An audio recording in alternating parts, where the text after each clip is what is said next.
Don't watch this video if you find it relaxing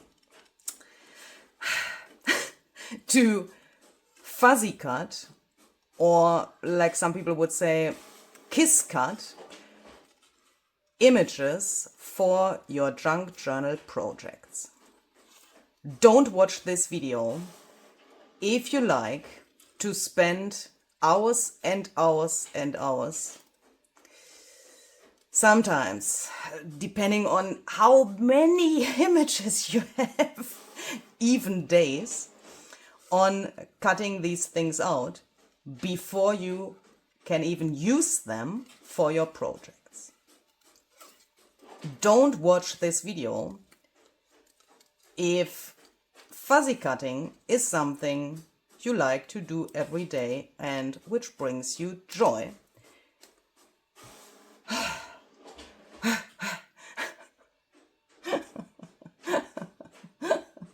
This video intro is so hard for me to do because cutting and talking at the same time is really hard for me, but I try my best. This is approximately the 10th try to do this. So please don't watch this video if you find it comfortable to poke with your scissors into your finger because you want to try to cut these things here out,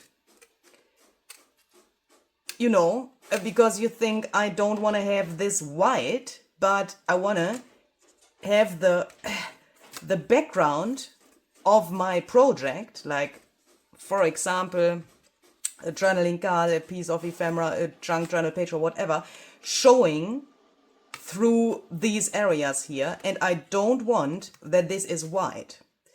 Don't watch this if you find this comfortable, so that you then at the end up with something like this, where really all of the white paper has gone. But if you think, oh, it's Luise on the screen again, and it's even Friday, and that is something pretty unusual, because usually she's not on the screen on Friday, at least not during Vaultober 2025, then you might also think she probably has come up with something which could make our lives a little bit easier. And if you think that, then you are completely right, because I want to show you something I found out an hour ago after cutting all of these in the traditional way. They are a lot, as you can see. I found a way how we can make our lives really, really, really easy when it comes to fuzzy cutting images like these here. So welcome to a very spontaneous video of Vaultober 2025. Today you see a brand new video here instead of like traditional repost like you've seen on the other Fridays of Vaultober 2025. But I thought I want to take the chance to show you this because I think this is pretty cool. And you can perhaps already tell that I cut these out now, but you know, in a very different way than I did it before. Not only is here now a white outline, but a pretty irregular white outline. So I'm cutting like somehow intuitively around these here, which is way faster than if I would kiss cut them. But in the end, and what I show you now are only some examples, in the end we are going to end up with something like this, where the mushrooms are completely embedded in the background, where we can even add some stamping to the background and also to the mushrooms without the need of cutting everything out. So on these examples you've just seen, all of this white stuff was still on the paper while I did this thing, and I haven't cut the white off. And I want to show you how I did that so that you later on can't tell anymore that you have not cut this out. Could that be something interesting? If yes, please watch this video. So what you can see here on my desk is my latest printable, which is called Lacewood Mushrooms. I'm pretty proud because I could manage to make some mushrooms covered in lace, and I find them so beautiful. There's a whole bunch of them. This is just one, I've printed that one time, that new printable, and this here I already have cut out. So all of this, what you can see here, is just from this one printable. It's a lot. You can find this printable linked on today's Vaultober post, and you can get 50% off by using the code on the Vaultober page. So the link to that is down below in the description box. If you like mushrooms, then perhaps you want to check them out. They are in a pretty similar style. I wanted to have something which really matches each other so that we can also cut them out, build little groups and so on. Even if here are sometimes already 2 or 3 or even more mushrooms in one group, I thought it could be helpful to have, a similar style, different sizes, so that we can add even more and build up even more layers. Not only by cutting them out, but also layering more on here. But we will talk about that in this video as well. And of course, there is nothing wrong with cutting your images like this. And, for sure, you can take them and cut all of the white pieces out here. But I thought that is very time consuming, and perhaps we can find an even better way, or, easier way to do that, even if there's nothing wrong with this. So let's do that. This is all printed on 200 GSM matte photo paper. That's the paper I like to use for printing my digital fuzzy cut images. And I was just wondering, because my throat is so dry today. I thought I lost my junk journal medicine somewhere. 200 GSM matte photo paper. I like to use matte photo paper because no matter which wet medium we would use on this, the ink from the printer will not bleed. So no matter if you use sprays or water or whatever, it will not bleed. You don't believe me? Look, if you if you would do this with regular copy paper, the ink would bleed completely.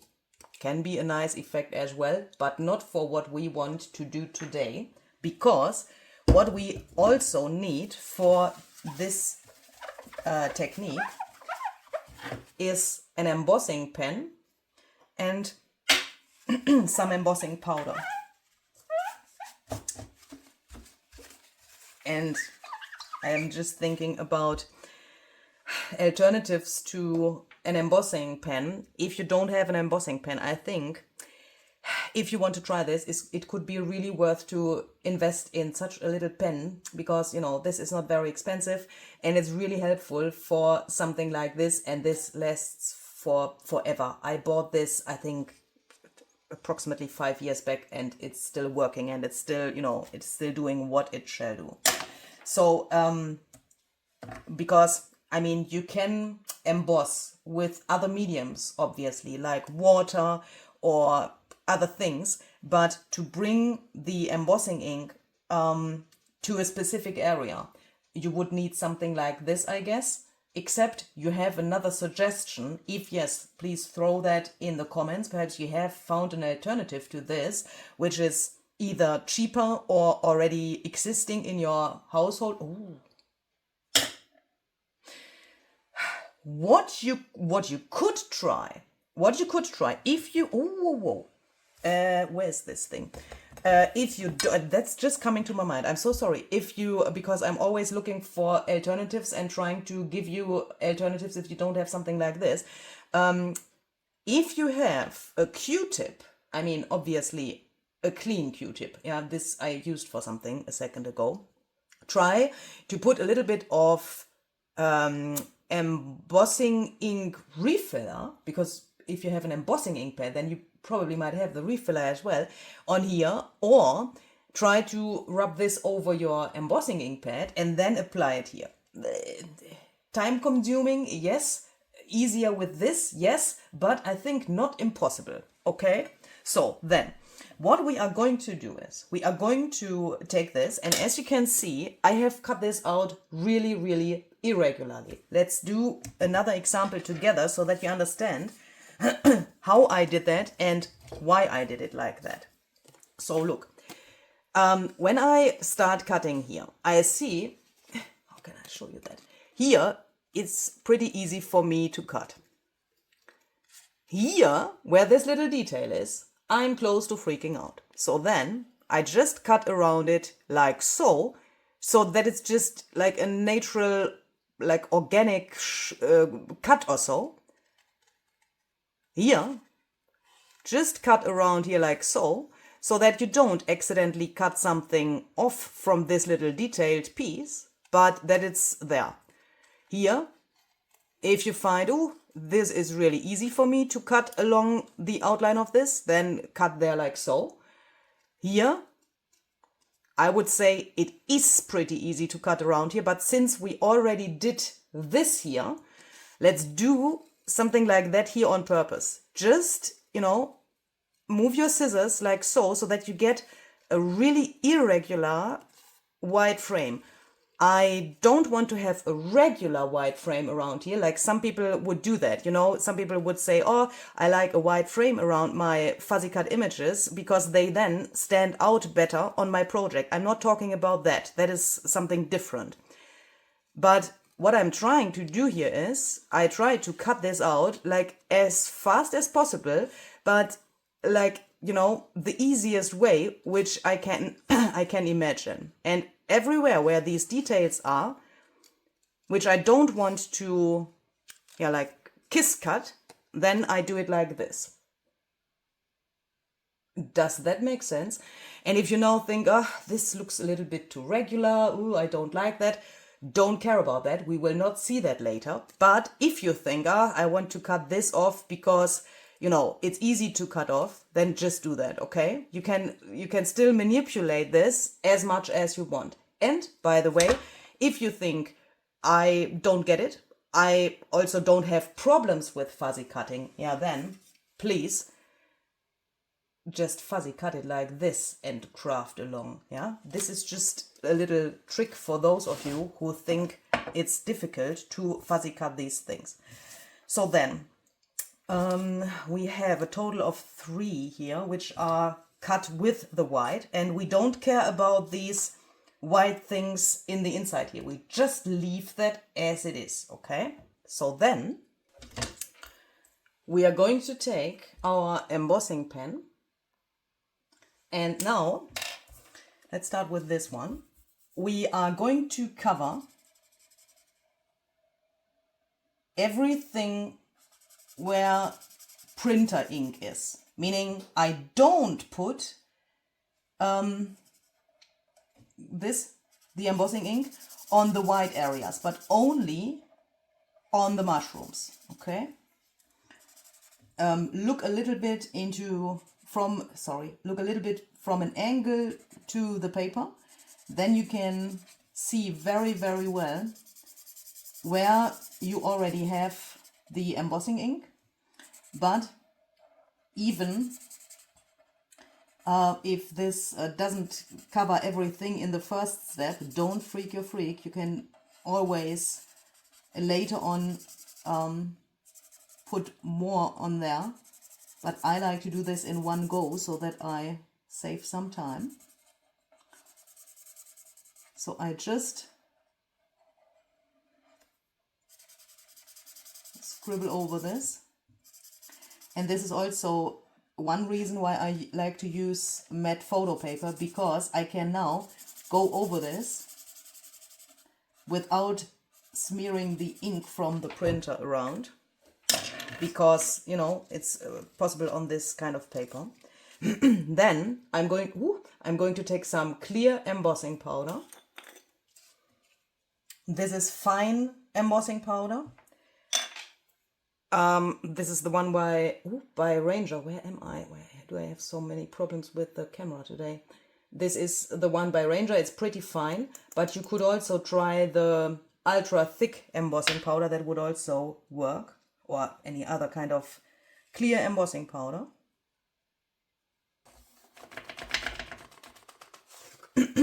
So then I like to put this on a paper, because you know, I can then hold it just here with my hand without burning myself,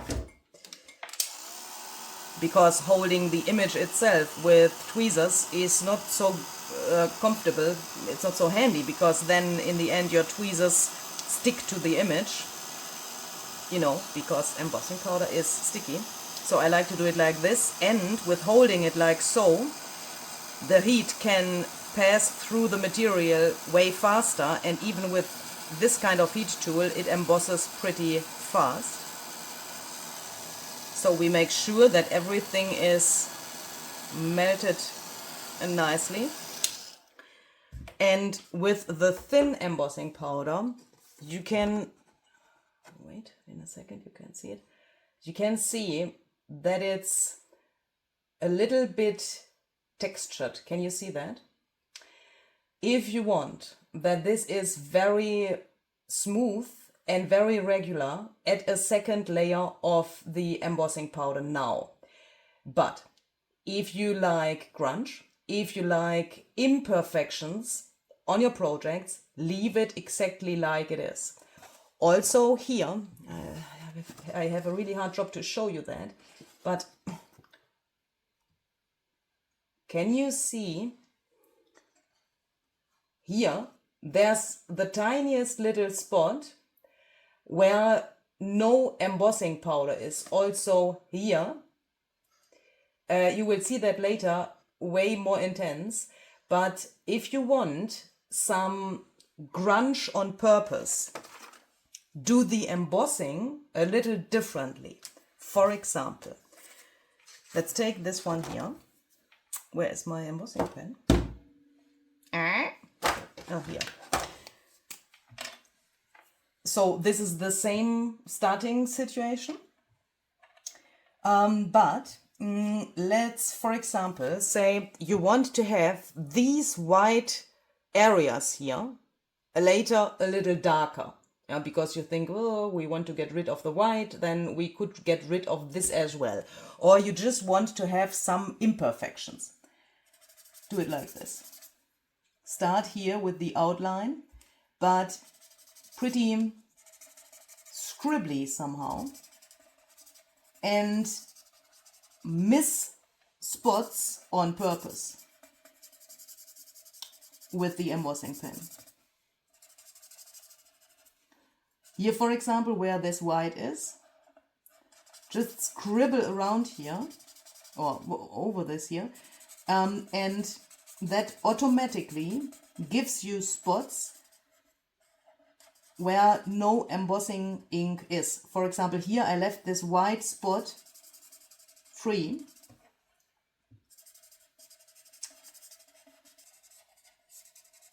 Okay.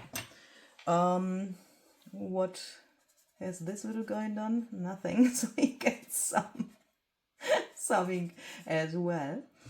And then we're going to do the same thing, but you will hopefully then see the difference. So I'm throwing my embossing powder on here again. Very important, throw a little portion to your table. And then I want to try something on this one, which I haven't tried off camera yet. And that is to use a stencil. Let's take a bigger one. Wait, I'm so sorry. I want an example, because all of these react a little different, obviously. Let me quickly cut out one where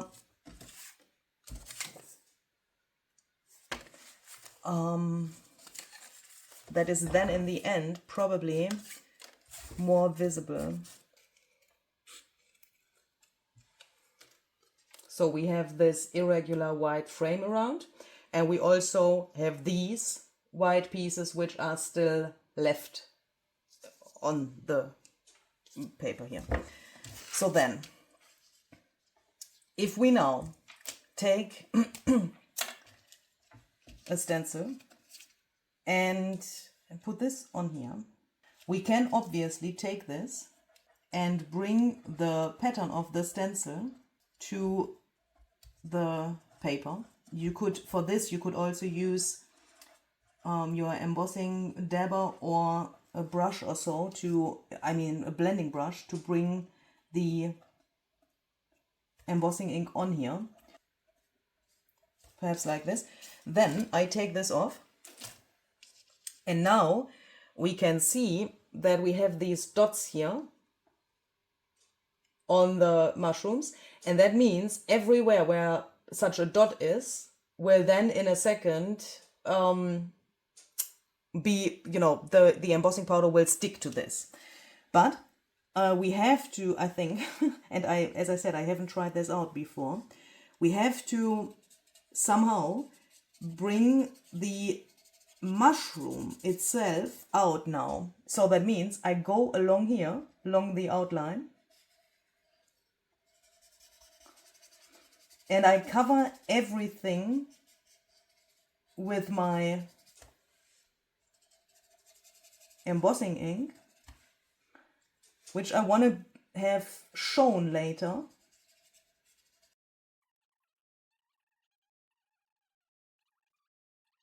There are still the dots, yeah, but somehow embedded in the scribbling I made with the embossing pen. Does that make sense? So we are going to take this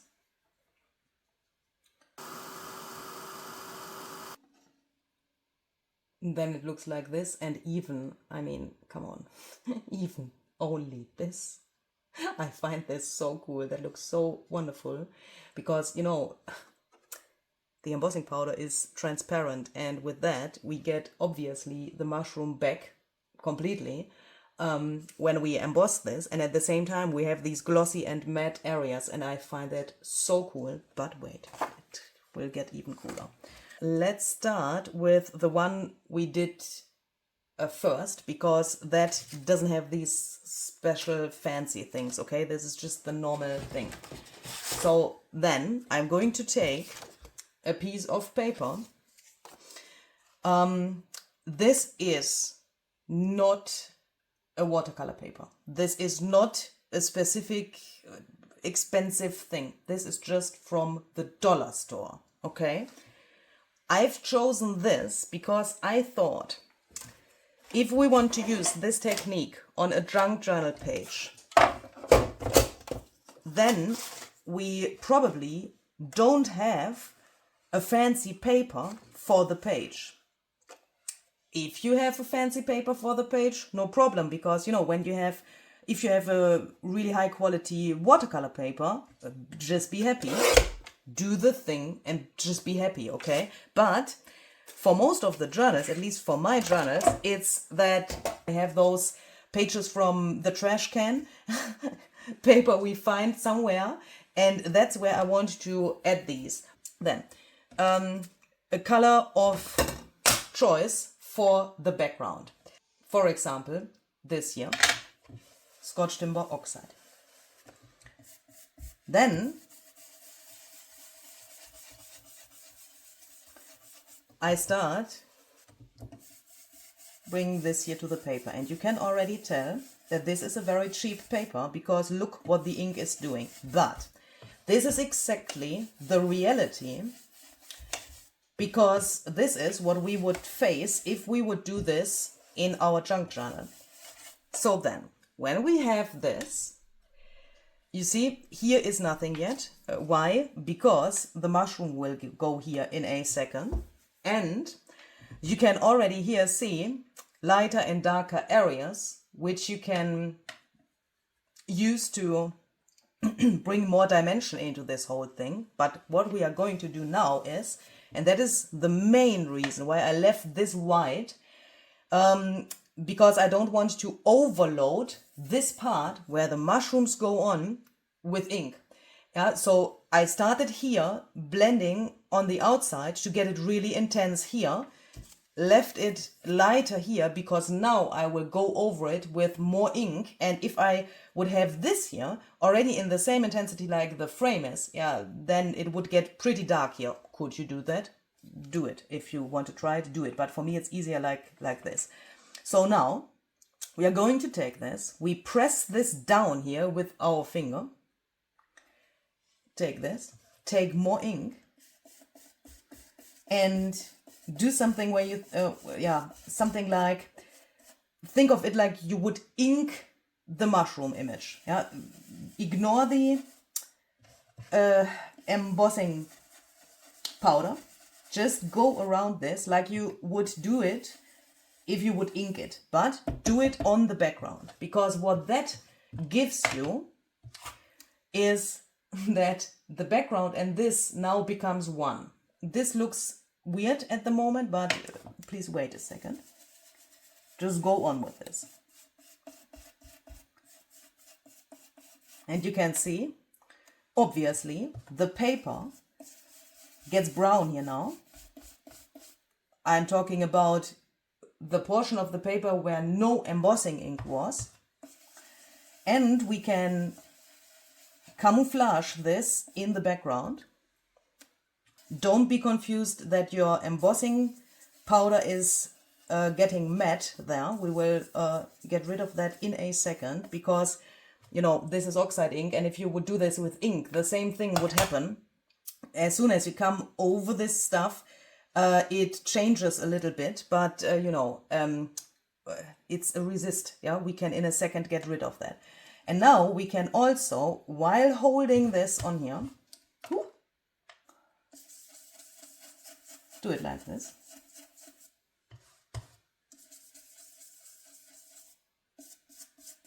Because of the, how can I explain that?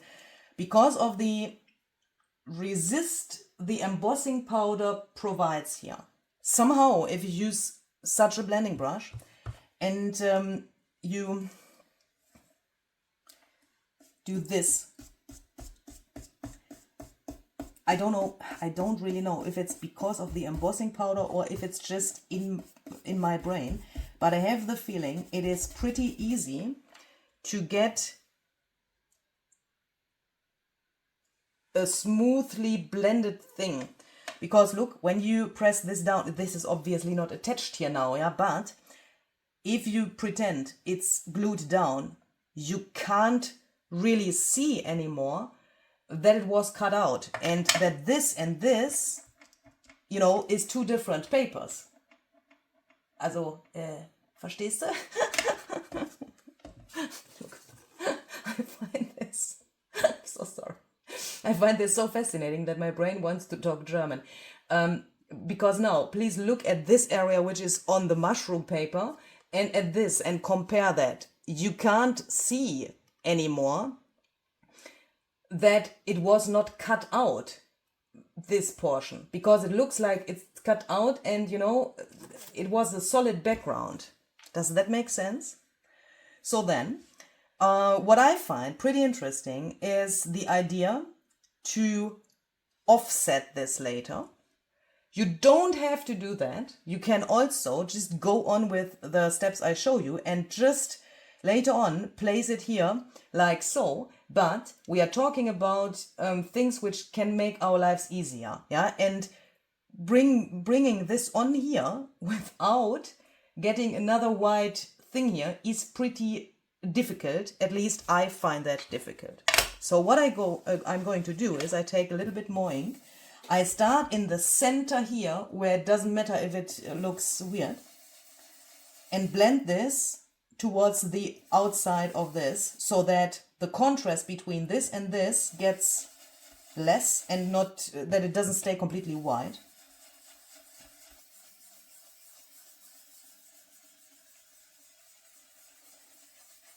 And when we now place this here, you can see there's the tiniest little bit of a shadow layer somehow, but isn't this just cool?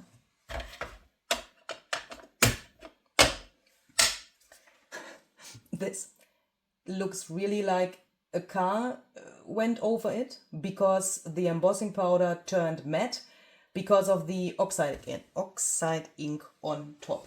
But we know that embossing powder acts like a resist. This is too much water, okay? We take a dry paper towel, because I don't want to activate the oxide ink here. If I would take this much water, that's why I did it on purpose. If I would do that and I would go over this, I would activate the oxide ink and it would look oxidized. Is the background oxidized yet? No. And we want that this and this is harmonious. So what we are going to do is we mist the paper towel with a little bit of water. We take our finger tool and then we go over this. So then when you go over this and you do it like so with not so much water, then you avoid that the oxide ink oxidizes. And you can take off the excess of the oxide ink from the mushroom image, and the embossing powder gets shiny again. We place this here, because now I want to add some splatters to activate the oxide ink.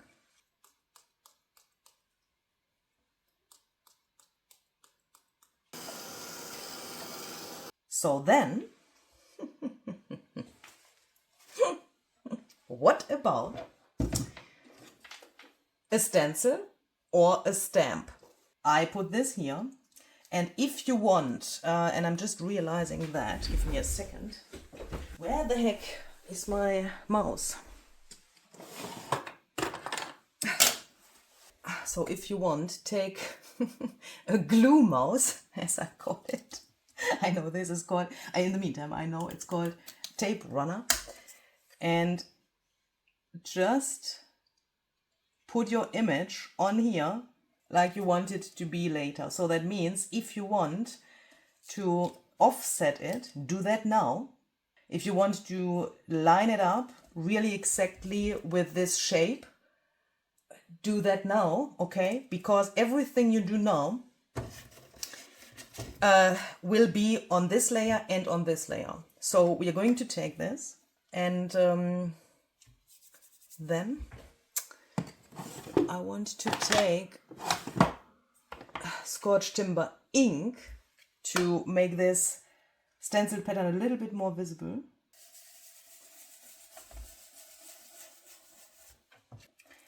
The stencil pattern is going through this whole thing. You can also see, oh my goodness, that it is completely, it's completely crooked. Holy moly guacamole. I need new glasses, I think. I don't even wear glasses. I need new contact lenses. Where is my paper towel? So I'm going to take this, and now obviously I want to get rid of the ink which is sitting on the embossing powder.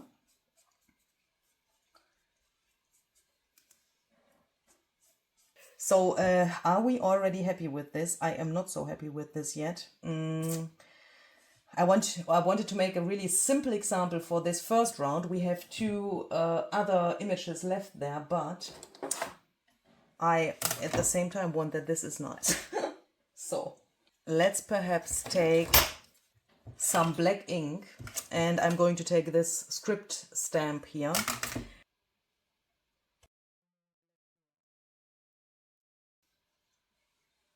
Okay, I think that is good. So then let's take some glue.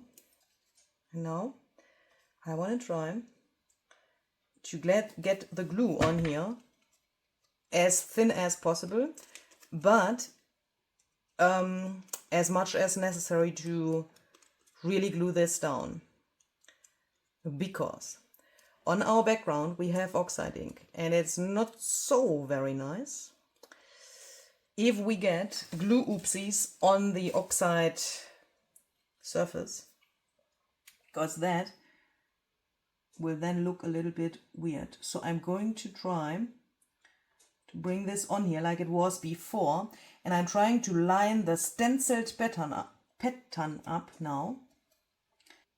And I'm so in love with these imperfections. That looks so cool. And also with this, you know, where we have left the white frame, when we then have the color of the background there, it looks just fantastic. And we still have all of the details. Speaking about details, let's take some white acrylic paint. Add some water.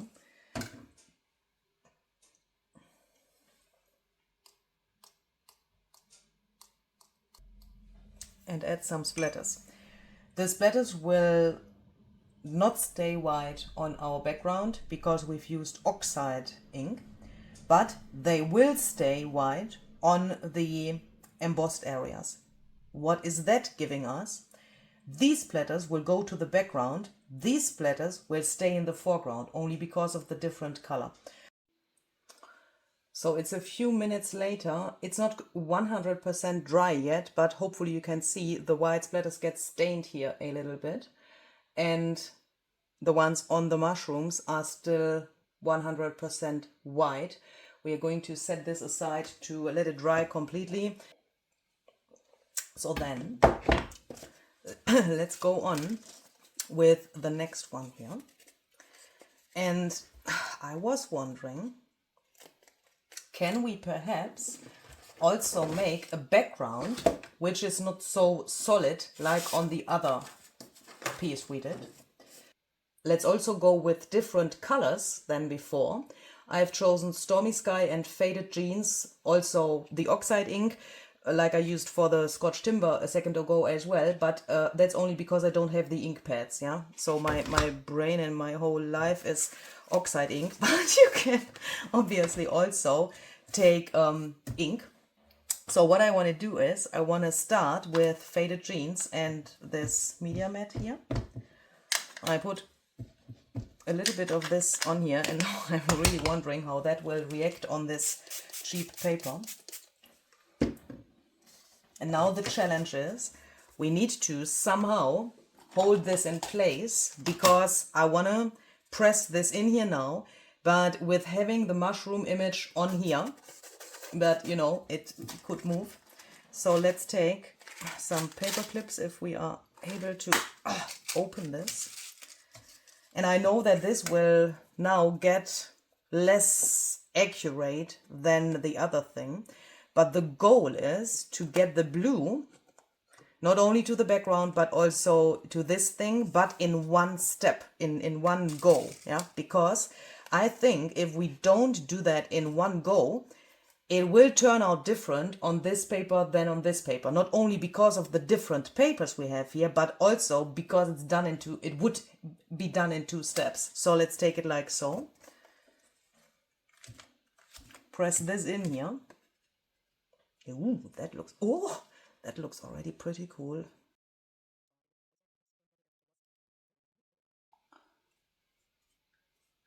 Before I dry this, I take my paper towel with a little bit of water and I remove the oxide ink from the embossing powder. Let's do the second step differently, because originally I thought I want to add a second wet layer on this with the other color, which is Stormy Sky, but I've changed my mind because this looks so cool already. But let's focus on what we got here and what's different to the other piece. And I find that so extremely interesting. Please look at these little areas where we don't have the embossing powder. Our paper got stained by the oxide ink now. And since it's oxide ink, it nearly looks like it is, it's like 80% opaque. Can you see that? If you would do this with ink, the effect would be a little bit different on the mushroom because ink is translucent and the oxide ink is obviously opaque. And, you know, we have added water. That's why it's not 100% opaque, but that's the cool thing. I mean, look, we can still see the details of the print through the blue here. I mean, how cool is that? But can you see it? Oh my goodness. This tiny white, this tiny white spot where I've spent so much effort to leave it free, it didn't get any of the oxide ink. It's still white, but well, that's just a little thing. We can fix that problem in a second. If we consider this a problem. So let's then take a blending brush.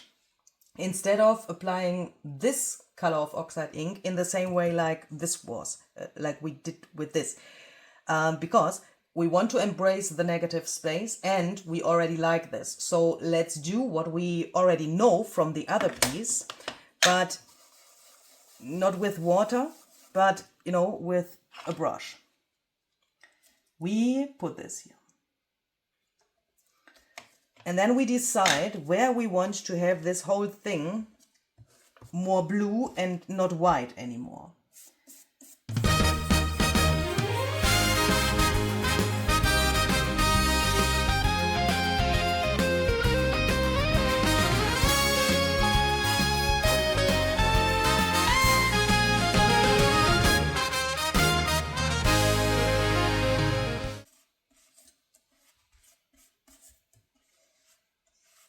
So then, what I thought was, wouldn't it be cool to have a spider web here?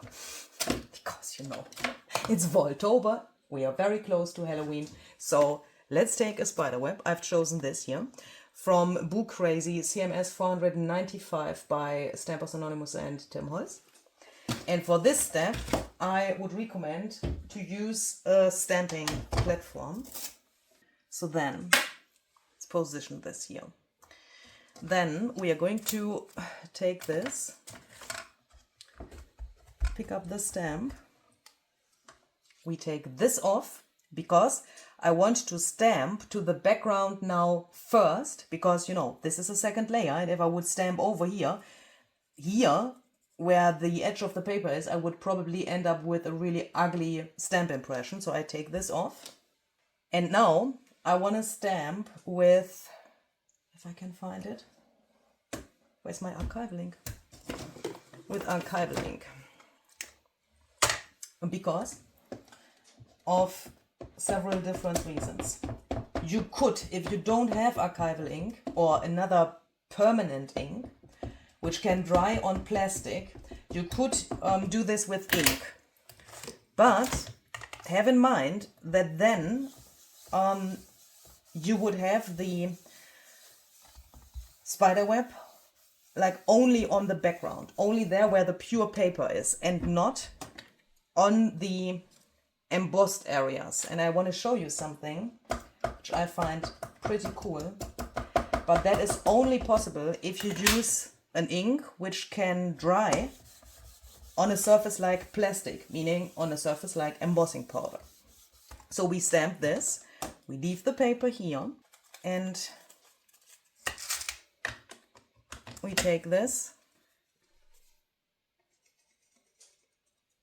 put this on here, thin, spread this with our fingers to the very edges here. Shall we offset it or shall we just, let's see. Since we don't have so much white here, let's line it up 100% exactly with the rest.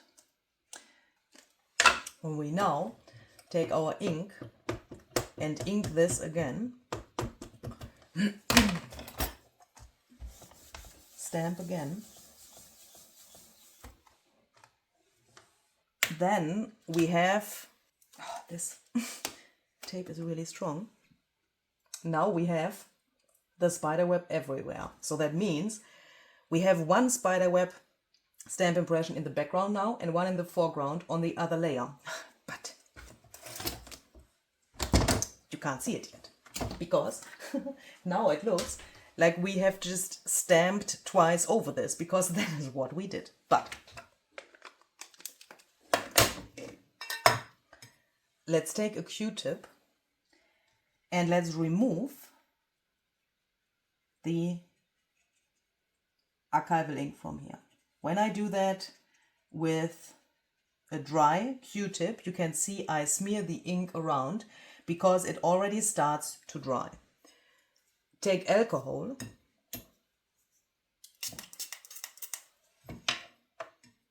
put that to your Q-tip,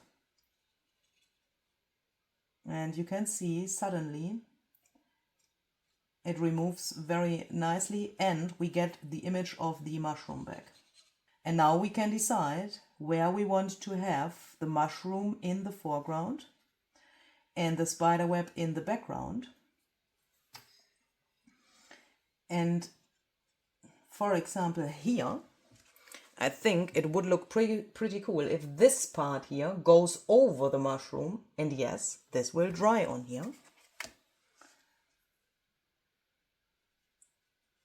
And we can manipulate the stamp impression now like we want it. So for example here, this teeny tiny mushroom, we want that to be in the foreground.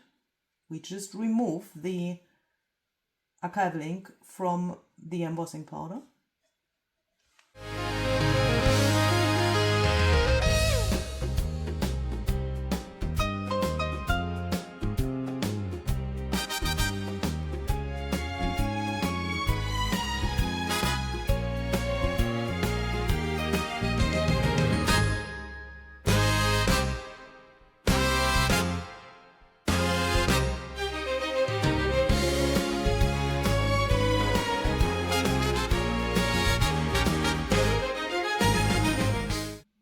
I absolutely love this.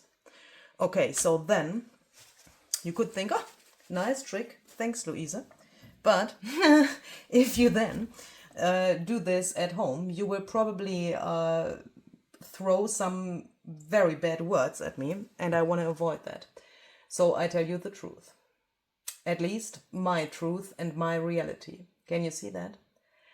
By using the alcohol to remove the archival ink somehow, and I have not so much chemist knowledge about that, why that happens, but what happens is that the embossing powder turns matte there where the alcohol touched it. And I think that this will stay there like it is, and you can even see the movements I made with the alcohol. Can you see that there? It's just on the surface. Yeah, it doesn't influence the image, but it looks ugly. It looks like you had a glue accident all over this thing. Let's solve this problem, okay?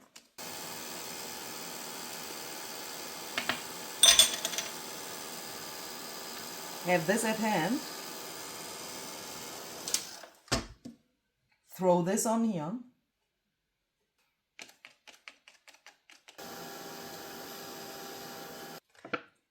When you do it like that, this is completely clear again, completely glossy.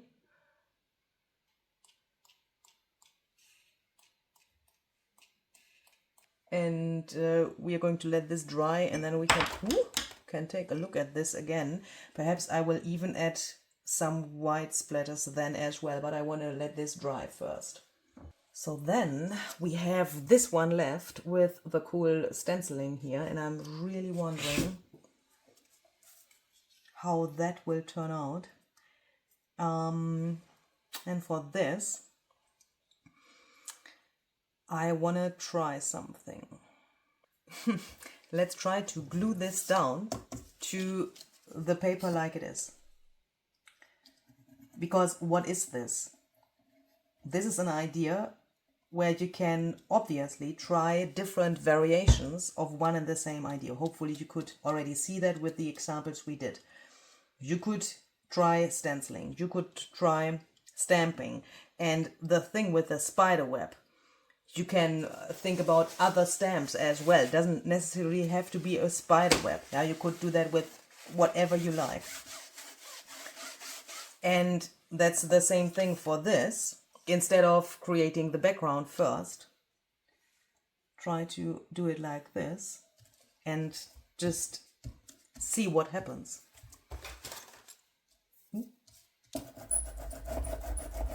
Since we have stenciled on here so wildly, I'm a little bit afraid, but let's try something, okay? Let's try to make something where these mushrooms are very, very, very much in the background, because that could also be something interesting for a journaling card, a junk journal page, or whatever. Let's try to take sprays, because sprays are obviously an even faster way to create a background than, you know, the other techniques we did. This is Scotch Timber Oxide Spray, and yes, I will spray this on here now, knowing that here, where we have left a ton of the blank paper, this will be covered up. You know, the mushroom will be covered up. And I can already see that I'm a little bit stupid, but that is also a conclusion you can make, because why the heck have I done it like this? Oh my goodness. I mean, let's see. My brain is already doing things faster than I can handle that. Let's take this stencil again. I wish I had stenciled with something to the background, which is also a resist, to have white dots on the background, but I was too fast. You know, my brain was, my brain was too slow actually. And I guess I can't take this off anymore. That's not possible. No, it's not possible. So let's go the other direction. Let's take, let's just take a brush like this. Now, what I do is I smear the leftover spray around and what's left on my brush here. And let's now remove what's on the mushrooms. You know, the excess we have there. I wish I had, oh my goodness. Can you see that? Oh, I'm so stupid. Why haven't I? Because I like that this is white now.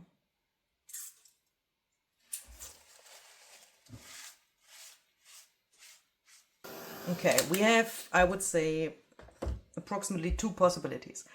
The first possibility would be to take the stencil, embossing ink, and white embossing powder, because then it would sit on these mediums and the embossing powder would not get influenced by the brown here. No, I can't use white acrylic paint, gesso or whatever, because as soon as I put that on here, the oxide ink gets reactivated and it gets stained. Yeah, it's the same like with the splatters here. It wouldn't stay completely white. But the question is, do we want it completely white, or is that then too much? I think it could be too much. So what I'm going to do is, because that is just easier, but you could do that with embossing ink and embossing powder as well, I'm going to take the translucent texture paste, because you know that is just easier for me to do in combination with a stencil. But if you don't have something like this, use the stencil and do it exactly the same like we did it here with the embossing powder. Yeah, it's just, you know, nearly the same effect, I would say. Because what I want to do is, I want to take this, let's try to line this up. I'm glad that these dots are not 100% brown. Ooh. My goodness. These things only happen on camera. Holy cow. Take this.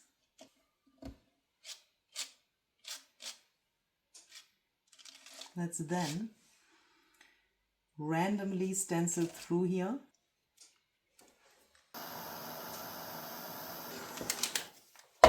Okie dokie. These white spots there will later on turn transparent because, you know, it's not dry here yet, but dry enough to go on. What if we now take some spray stain, Scotch timber? What will happen here now?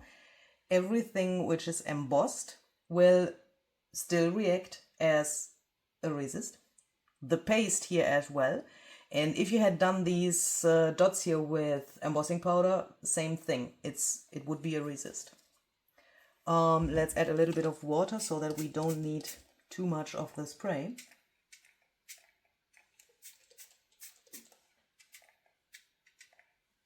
And no, we will not have negative space here.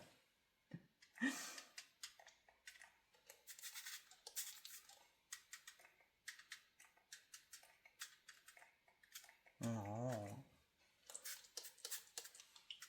And I'm really wondering what my friend Luise will say when I will show this to her, because she's the one who made me come up with the mushroom fuzzy cut images. She was wrecking my nerves for weeks and weeks and weeks. She said, you need mushrooms, blah, blah, blah, blah. And I'm pretty happy that she did that. Don't get me wrong, I'm trying to be funny in English. Because mushrooms are always great, and she wanted to have something really dark and grungy. If you know her, then you know that she's a really, you know, grungy person. This is probably pretty light to her. Yeah, so I'm really wondering what she will tell me when I show her this. And now let's see if we can remove, I mean, of course we can remove this here from the paste. This could have turned out way lighter than it is now if we had done this on the light background. This is so dark now because there was already the spray. Yeah, if you would have done this on the pure background, it would be like a 100% perfect resist, and you would get the light color of the background. But my brain was just a little bit too slow. But I think this still looks pretty cool. And let's then just use a little bit of white acrylic paint here. This step, as I said, would be not necessary if we would have left the background white and then did the thing with the paste, but who cares? And if you are still here, thanks for watching and thanks for your patience.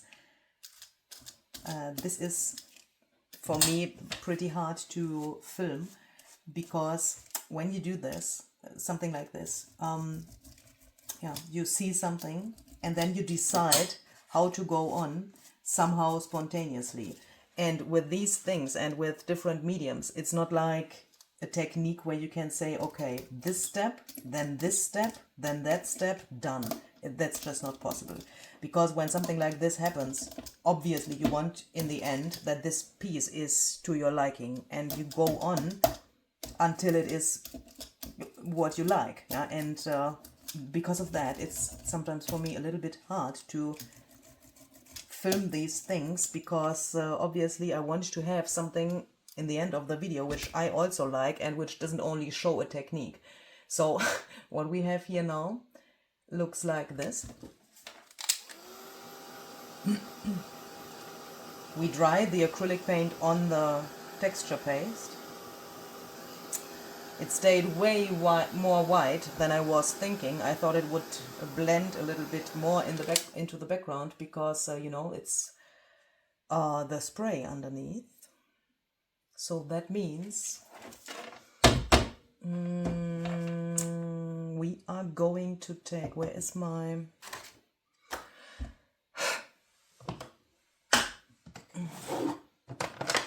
We are going to take Scotch Timber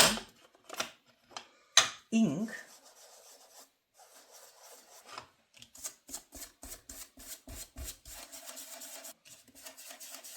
and yes, I go over the white here now, but on the paste, the acrylic paint on the paste is like a resist now as well. So that means if I make this darker,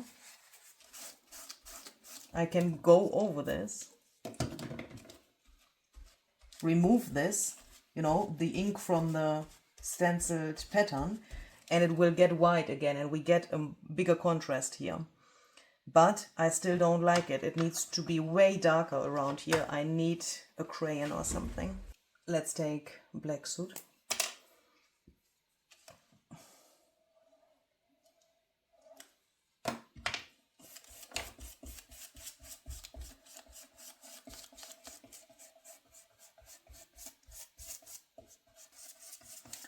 Obviously you could do this with black soot ink as well, but I don't have the black soot ink pad. Seriously? Yes. I don't have that. Okay. I think this is pretty cool. It looks a little bit weird on the camera because of the glossiness of this, but this will get transparent. This is still the wet texture paste, but take a look at this. I really like this. That is so cool. And I'm just thinking I will probably later, yeah, cut it somehow somewhere here, because this is a little bit too much space for my taste. But you know, this is an experimental piece, and this is to show you the technique and not necessarily to make a finished card or tag or whatever. But what I find interesting about this is that these mushrooms, and that thousands of ideas come to my mind. Look at this fog here. We could embrace this fog here even more if we would think about this before we start. I like that this is so light here, and that it really goes into something really dark, really, you know, midnight-ish, Halloween-ish. But imagine you would now, this one is probably, this one is too big. Let's choose a smaller one. Imagine you would now put a lighter mushroom in front of these. This one is probably still too big. this one, because we still want to see what we have done here. And I think this, yeah, this is the perfect size, I would say, because here now, I mean, you could consider to emboss this as well if you want to have it glossy as well. But I really like this contrast between the glossy areas and the matte areas, and this now automatically stands out pretty much, even if I haven't done anything here, just because of the thing that we have put this to the background, and now this is like, you know, popping out really, really much automatically without doing anything. I would not glue this down here, but I want to show you how much they stand out. I find this so cool. You could even think, let's say you think this one is not to your liking, because something went wrong or so. Take another one, put that over here, and even if that's not the same shape, it looks harmonious somehow, because the thing in the background is part of the background and it's not something which is like, you know, independent from that. Even if you would make something really crazy, like for example like this, the background still works. I find this pretty cool. Even if this is very dark, yes, but the eye has to work on this somehow and find the things, and I find that really, really cool. Imagine something like a moth, a butterfly, even a paper doll or so here. Shall we try it out with a paper doll? What about this girl?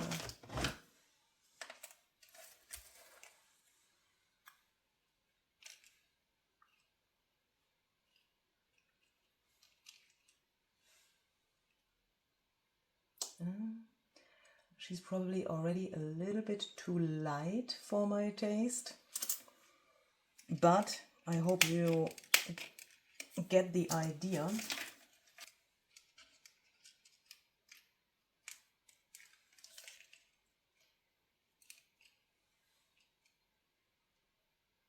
It's really hard to show in the camera because of these glossy areas. In reality, that is way nicer, to be honest, but I'm hoping that you can approximately see how that would look. I find that so cool. It's so abstract and concrete at the same time. I find that absolutely cool. Little quote here, you know, a little backing, and then your card would be done. Oh, wonderful. Okay, so that's it for today. I know that was a lot, but I'm really hoping that you like this idea, and especially the effect we can get with that. I think I'm going to add some white splatters here as well. Don't forget to check out today's Vaultober post, because even if this was a really spontaneous thing and not a repost on this Friday, but a new video, there are some special things for you to explore on today's Vaultober page. The link, I'm so sorry, the link to the Vaultober calendar is down below in the description box. And if you're new to Vaultober and perhaps this was the first video you have seen, then it's worth to go to that page also today, even if already a few days, well, many of the Vaultober days have passed, because the surprises and the discounts and everything, it's still there. Yeah, the doors don't close. They will stay open for forever. The freebies will be available for forever, but the discount codes for my digital printables from my shop are valid until the end of November 2025. So if you want to grab the discounts, go to the Vaultober page and check the different doors out which are there for you to open. And you will also find detailed photos there. I will also arrange this here a little bit better so that you can see it on the photos, a little bit better, because I know it's really hard to see in the camera, and that's for all of the doors. I have made really detailed photos for you so that you can check them out there as well. And also other things which I thought could be helpful in combination with the theme and the project of the different days of Vaultober. So see you the next time, and have a very great and creative day. And if you watch this on Friday, then have a creative weekend. Bye!